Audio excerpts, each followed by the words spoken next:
Fuck this. I'm shopping online.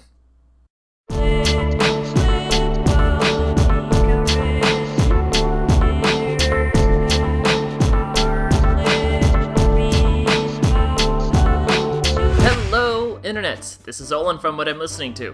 Hope you all are staying safe, staying healthy, keeping those hands clean, and for God's sakes, wear a mask if you're gonna go outside. Come on now. Let's not be stupid here. I'm still here, still rocking the headband to keep the hair out of my face, and I'm actually doing a new edition of my series, New Editions. It's been really hard to do something like this because, well, record stores are all closed. Big surprise.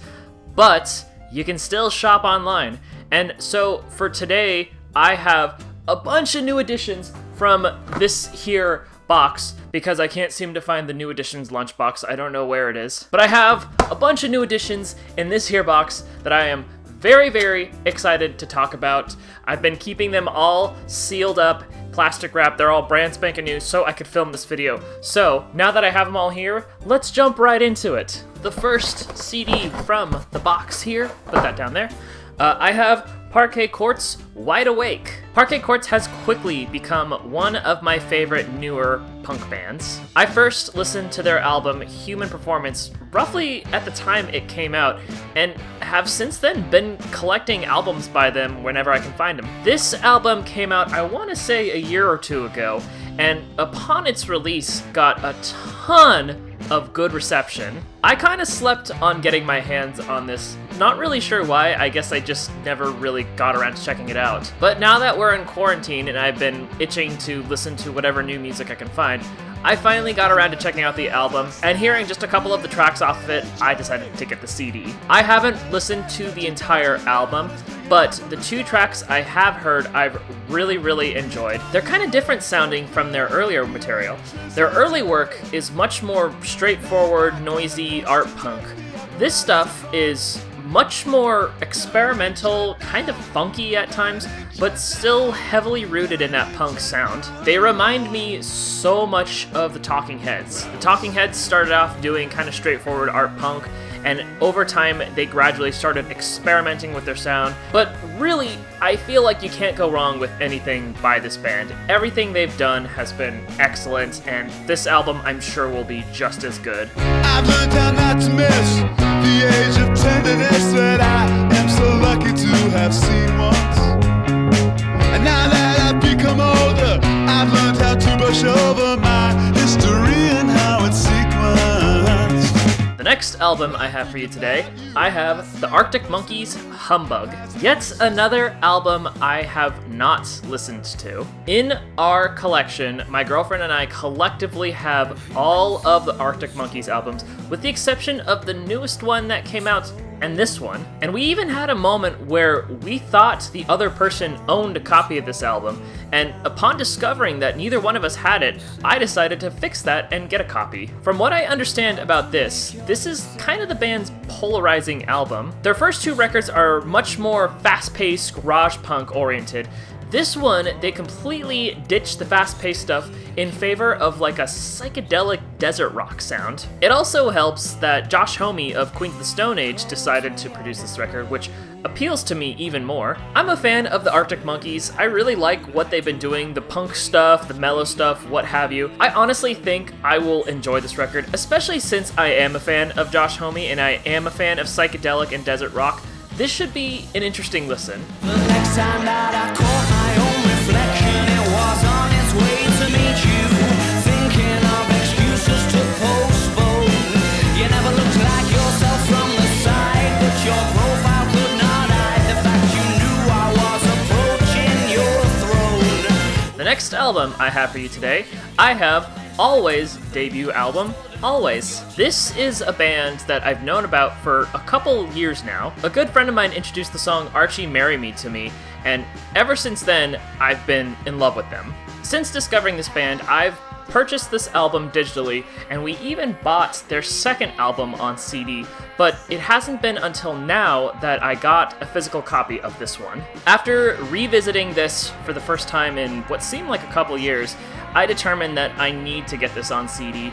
Archie Marry Me is a phenomenal song, but the rest of the stuff on here is really, really good. Just nice and pretty dream pop, jangle pop sounding work.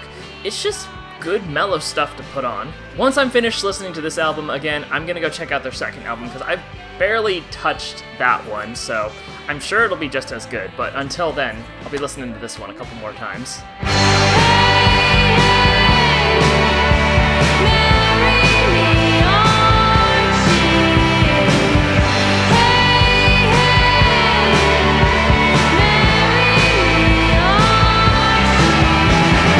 Next album I have for you today, I have Bing and Ruth's Tomorrow Was the Golden Age. It has been a really, really long time since I've talked about this group. I think the first time I ever brought them up was in my first experimental vlog that I posted roughly around the time I first moved to the city. So God, 3 years ago. Not only that, but the album I talked about on that video, I ended up naming my album of that year. I think it was 2017. That was an album I used to put on a lot when the weather was really gray and it was rainy. Not necessarily a bad day record, just I felt like the overall atmosphere of that matched that of a rainy day. Their music is just gorgeous. They make this beautiful sounding piano-driven ambient music that's very heavily influenced by classical music. This was an album that had been on my radar, but I had really not listened to. I figured it was the next step from the album I did know. I was technically going back in their discography, but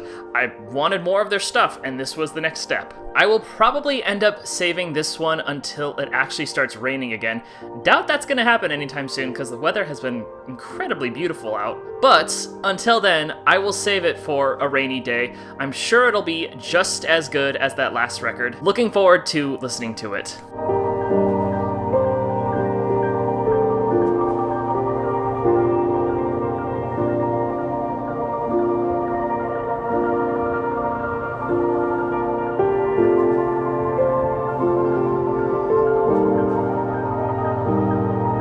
The next albums I have for you come in pairs. I have 2 albums by Joanna Newsom.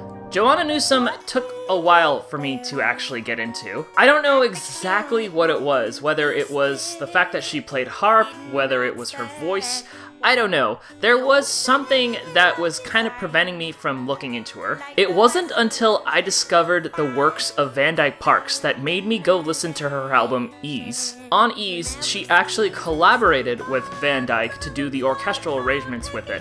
So, being a fan of his, I had to see what was going on with there. And the moment I heard that opening track, Emily, I became a fan of her work. But that created a couple more problems because I wanted another record that sounded like that. And when I explored the rest of her stuff, I just couldn't find something that was satisfactory. But I really wanted to like her. So I listened to a good majority of her albums over and over and over again in hopes that something would stick. And they finally did. So I won't get into the nitty-gritty details of what order I listened to the albums because it's just too much work. So I'll just go one by one here. So with this album, Divers, this is the one that actually got me to buy the albums that I have here. It's the last album she's released in a while, but it's a good one. Though it's not quite as orchestral and harp-driven as Ease, it's definitely a good representation of Joanna really coming into her own as an artist. By this point, she's transcended the whole folky harp sound and has a huge band of assorted instruments and just shows off her amazing storytelling and her amazing songwriting skills. At times, it's kind of jazzy, at times there's a little bit of blues, but it's still very much her. So after listening to this album, I had to go and see what else there was. And that brings us to this album, this one being her first. Though Ease and Divers are very extravagant with a lot of layers of stuff going on, this one is completely simplified and stripped back. On here, it's just her harp, and occasionally her piano. It's probably the closest thing to that of a typical folk record, but instead of playing guitar, it's again harp and piano. Though it is her first album, it still shows that she is a competent songwriter and song composer. I was listening to this album a lot when I just started working again. I would have to go into the coffee shop I manage at the very, very early hours of the day to go and brew coffee, and oftentimes I was just listening to albums that I hadn't listened to before. This one was one I kept going back to. It's a beautiful record. It's quickly become one of my favorites, although Divers is great, Ease is still probably my favorite. Yeah, honestly, they're all really good in their own way. I'm so glad I was finally able to find myself enjoying Joanna Newsom, no matter what album it is. She's great, I love her stuff, I hope she comes out with new music soon, but until then, I will be enjoying everything I have of hers. And all that we build, and all that we breathe, and all that we spilled, or pulled up like weeds. I tried to do well, but I won't be.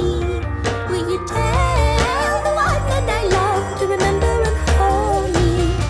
I call and call for the doctor. Staying on the topic of Joanna Newsom and folk music, the next album I have for you today, I have Roy Harper's Stormcock. Now, as I said with Ease, Joanna was inspired after hearing Van Dyke Park's Song Cycle, but also she was influenced by this guy's album. And since Ease is my favorite Joanna Newsom album, and I already own Song Cycle, I had to go check this one out. As it turns out, this album has a pretty good following, and yet I don't know anything about it or this guy. I did listen to the first track off this album, and that was enough for me to get a copy of it. Honestly, considering that Joanna Newsom really, really likes him, and if it was the inspiration for Ease, it's gotta be good. So I'm really looking forward to checking this one out. It's only 4 songs long, but I think every song is between like 5 to 9 minutes long. It should be a great listen. I do love the folky sound of it. More on it once I finally pop it open and listen to it. Never ever saw blue skies,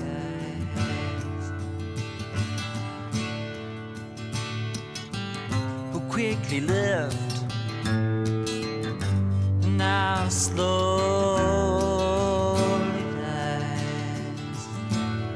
Okay, still on folk music. The next album I have here, I have Or by Alexander Skip Spence. This is one of those records that's considered one of the best ever made. If you were to look at any list of best albums of all time, this album is bound to appear on most of the lists. And I had known about this album for the longest time. In fact, I have a compilation album where it's every song from this as performed by different people. The only reason I bought that is because Flying Saucer Attack does a cover of his song Grey Afro. But even back then, I had no interest of actually looking up the original album.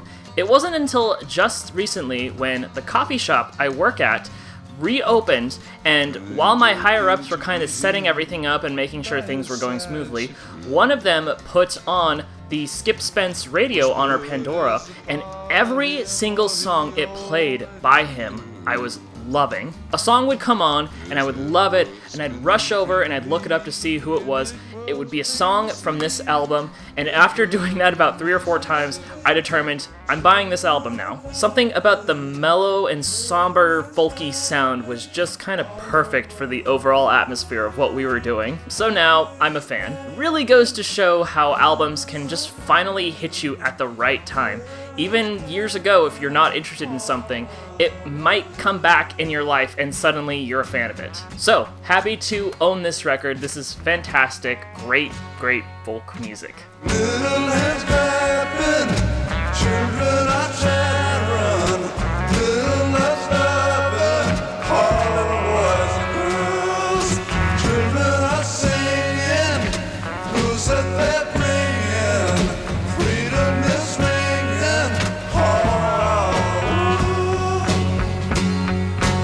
Still on folk music here, people. The next album I have for you today, I have Matt Elliott's Howling songs. This is an album I've been meaning to get on CD for the longest time, and I finally got it. Matt Elliott is better known for his project, The Third Eye Foundation, in which he does noisy, electronic, and experimental drum and bass music. How I discovered him was actually through Flying Saucer Attack's first album, in which he contributes clarinet and bongos on a couple of the tracks. But I actually didn't explore Third Eye Foundation's discography. Instead, I looked up his solo stuff under his name, Matt Elliott, and came across this album on iTunes. After sampling a couple tracks here and there, I determined, hey, this is pretty cool, so I bought it on a whim. The rest of what Matt does in his discography is very folk-oriented, very similar sounding to this.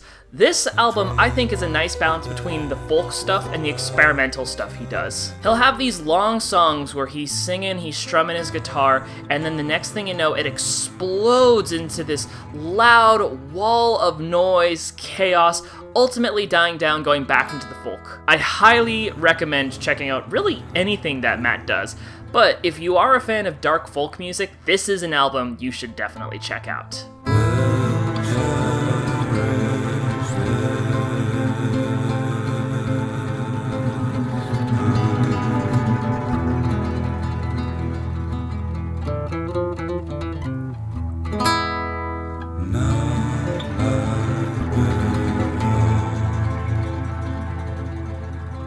Okay, moving on from folk music. The next couple albums I'm going to talk about, these are all brand new albums that came out this year. And we're going to start with the new Sufjan Stevens and Lowell Brams collaboration, Aporia. I think Sufjan took everybody by surprise when he announced he was making another record. But when he did, fans rejoiced. With this album, he collaborates with, again, Lowell Brams, who is his former stepfather and now the co-founder of their label Asthmatic Kitty. And it's no surprise that Sufjan has never really been terribly consistent with his sound. Every album, he seems to do something different. Folk, glitch, experimental, electronic, whatever it is, he's always doing something different. With this album, the two guys enter the ambient realm, which is music I absolutely love. There's a hefty amount of material on here, 21 songs to be exact, but it's all beautifully crafted, mellow, quiet music. Some folks have criticized this album, but frankly, I really enjoyed what I heard off of it, so I decided to support them and get myself a copy. Maybe we'll get another folky Sufjan project,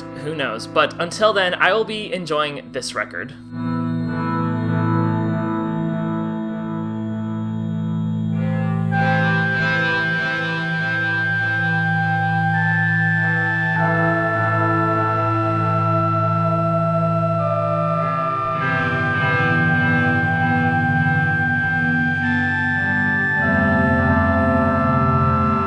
The next album I have for you today is actually by a brand new band. I have Sorry's 925. This album was recommended to me by, of all people, my dad. He sends me a link to one of their songs off this album and says, hey, I just discovered these guys, they sound pretty cool, I think you might dig them. And I really liked the track too. It was like a Billie Eilish, art punk, David Bowie mixture of some sort. Things that might not sound that appealing to some of you, but it sounded good to me. And coincidentally, the day I listened to that song was also the day the full album was released. So really, it was perfect timing because I liked the song and I thought, hey, I'm gonna get this album. Oh, hey, I can get it right now, perfect. I have yet to dive into the rest of the album and see what it sounds like, but frankly, I'm expecting it to be really good. Domino put the album out, they put out some great stuff, so looking forward to checking this one out. Kudos to you, Dad, for sharing this with me. I see your soul in the glass, and I guess that I'm glad that you're both in my past. But that thought doesn't last, and I cry crystallized tears, and I wanna be blind, so I stare up to the sky. Alrighty then, Internet, the last album I have for you today is the album I'm most excited about.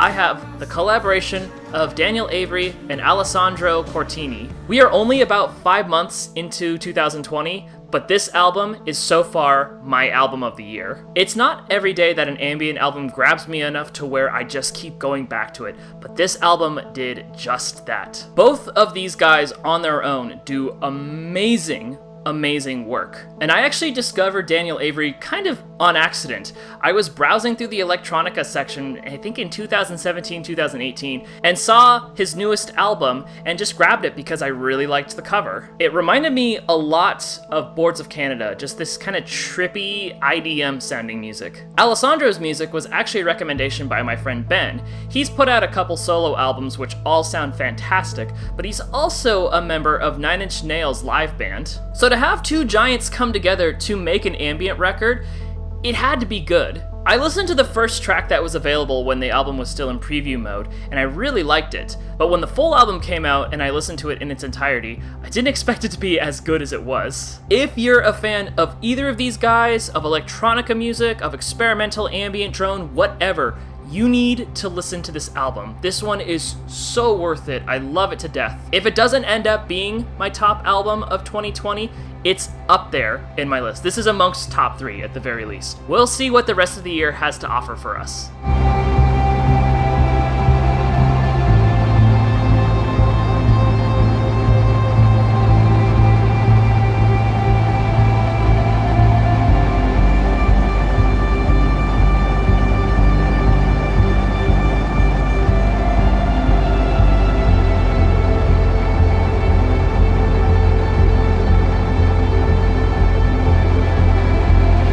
Alrighty then, internets, that does it for me. My camera's battery is dying, so I gotta end this pretty quick. Instead of asking you to subscribe to the channel and follow me on Instagram, I am actually gonna have a heartfelt moment here. I just got word that Amoeba is in trouble.